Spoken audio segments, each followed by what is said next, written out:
Hi, so I want to talk more about PBSP therapy. It stands for Pesso Boyden System Psychomotor, or Pesso for short.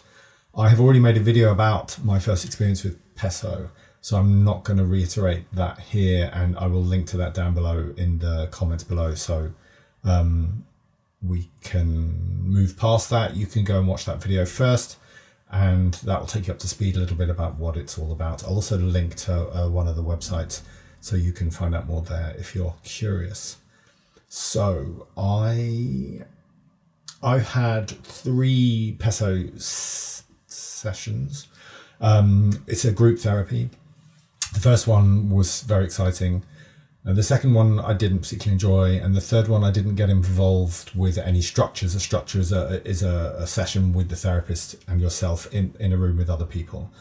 Not that was a negative experience. It wasn't my time, and not everyone gets to do it. I was a bit hesitant about doing it online. I'm always a bit hesitant about therapy online in general, but nonetheless, we met. One of the key element of this system is that you create and imagine various people around you as you talk about an issue. So for example, the therapist will witness what you're saying, and she will place a witness up behind her saying, the witness saw you look very frustrated when you talked about the thing. And at a later point, you also might then place ideal parents in the picture, an ideal father, an ideal mother, perhaps behind you. These are imaginary figures, but the therapist will feed them lines based on what you've said.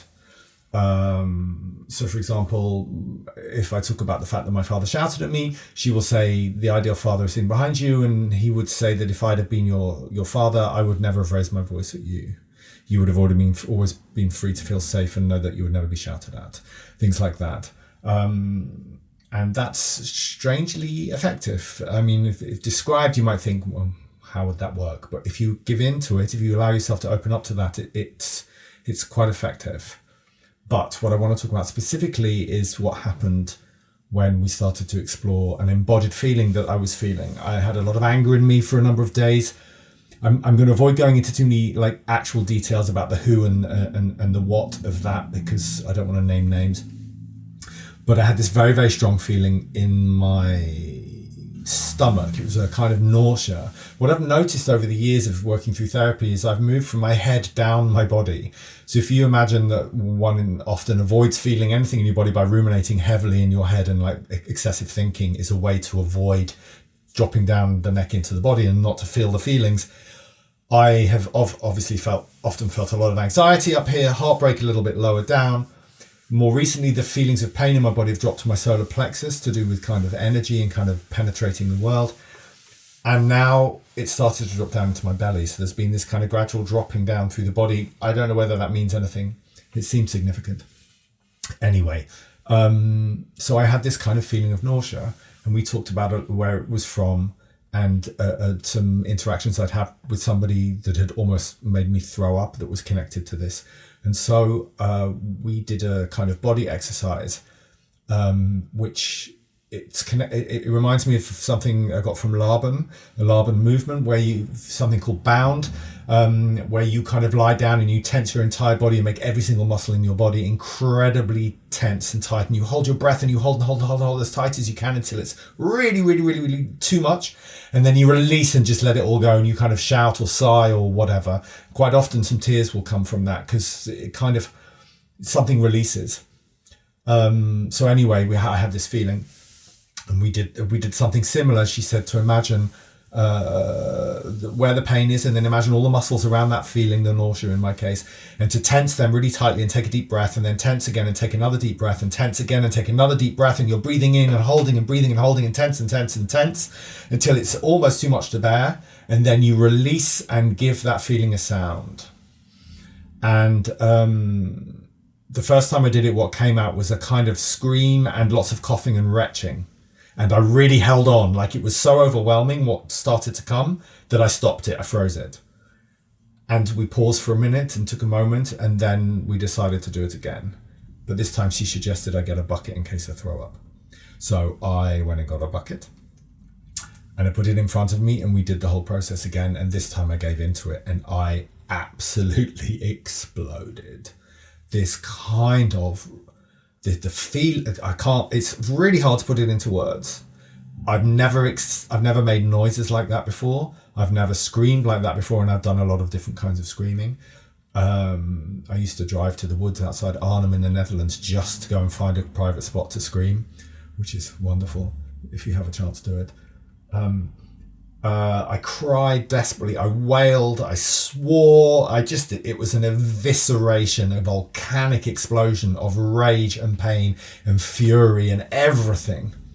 My flatmate came and knocked on my door to see who died. And I just collapsed in floods of tears. And as that subsided and my breathing calmed down, this unbelievable peace descended onto me, and everything got very quiet and very still. And I didn't speak for quite a while. And my therapist was online and she just stayed there very quietly as well. And something lifted in me that has been there for decades. It goes back to, I don't know how far back, 4 years old, maybe even smaller,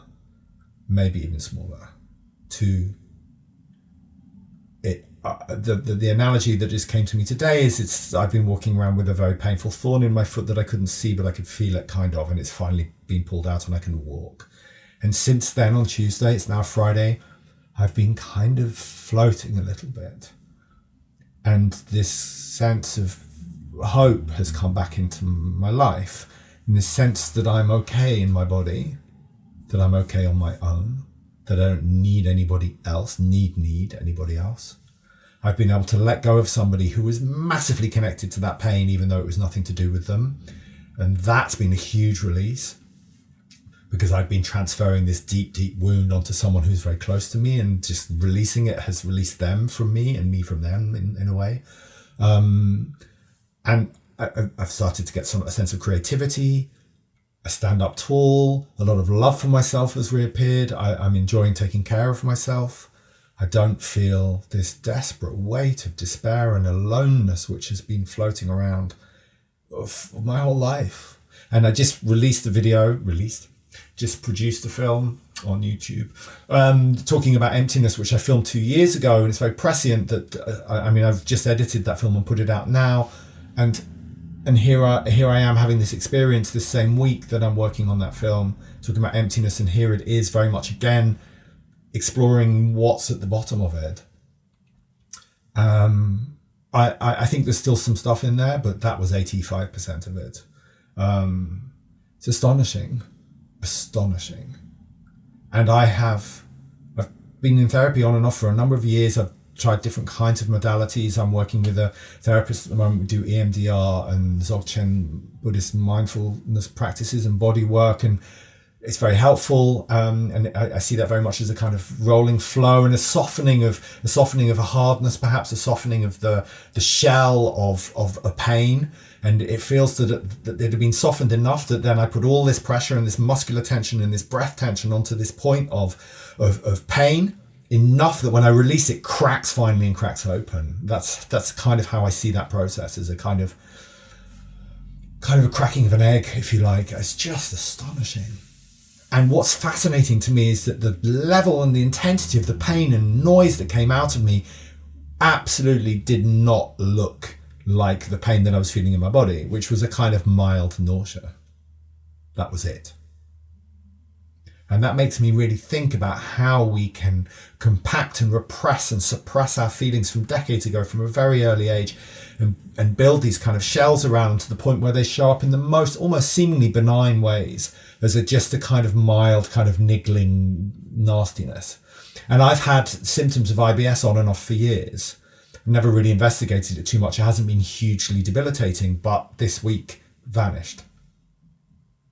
Ever since Tuesday, my digestion has been calm. And so, something has been carried in my belly, in my viscera, in my nervous system down there that got finally lanced. And it's just astonishing. Okay, I'm labouring the point. I did read somewhere that over-explanation comes from the belief that no one's listening, so maybe I am over-explaining this. I'm going to stop. I think I've made my point. There's so much more to be said about Pesso Boyden, but I think that, and yeah, there's a lot that I missed out, but I talked about that in the previous video. I just wanted to give this update. Yeah, it's a huge turning of a corner. I'm very excited. I'm very excited about what might be coming down the line. I'm looking forward to my next in-group session with Pesso in a few months. I'm excited for my future for the first time since I can remember. Yeah. I hope that if you've never heard of this and you're curious, this has sparked your interest to go have a look. If you already know, then perhaps this connects a little with your experience. Okay, I think that's enough.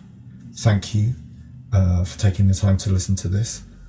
I appreciate any and everybody who watches my videos. If you have any thoughts, please like and comment below this video.